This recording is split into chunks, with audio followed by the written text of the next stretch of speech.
Kailan tayo bumubulong? Di ba kapag malapit lang yung kausap mo, nasa sayo si Kristo. Nasa sa puso mo. Kaya bumubulong lang siya. Mahal kita. Kakayanin mo ito. May maganda pa akong plano para sa iyo. Ang kailangan mo lang pakinggan yung bulong at hindi mo na mapapansin yung mga sigaw.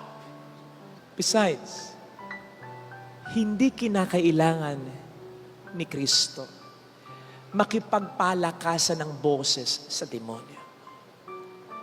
Kasi dapat, alam na natin kung sino sa kanilang dalawa ang nagsasabi ng totoo. Kilabutan ka kung ang mas paniniwalaan mo. Wala nang mangyayaring maganda sa'yo.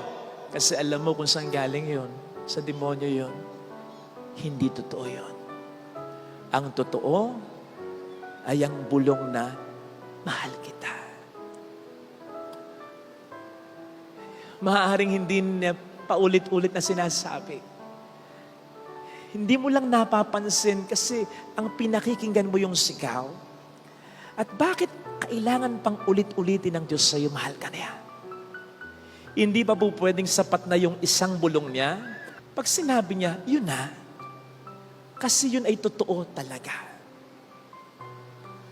Minsan magtatanong pa tayo, Lord, mahal mo ba talaga ako? Baka nga kahit bumulong, hindi na.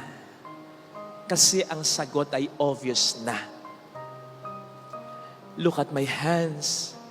Look at my feet. Look at my side. Mabubutas ba ang lahat ng ito kung hindi dahil sa pagmamahal ko sa iyo? Mga kapatid, mahal ng Diyos ang buong mundo.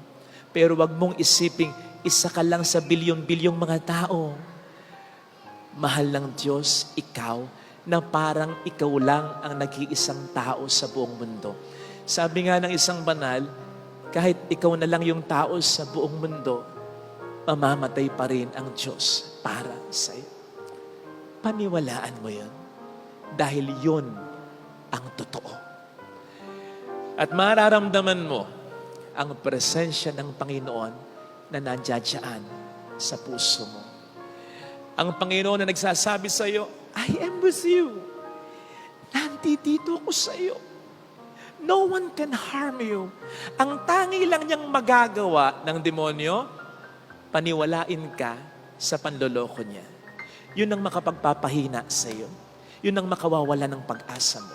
Huwag nating pakinggan yung sigaw. Pakinggan natin yung bulong.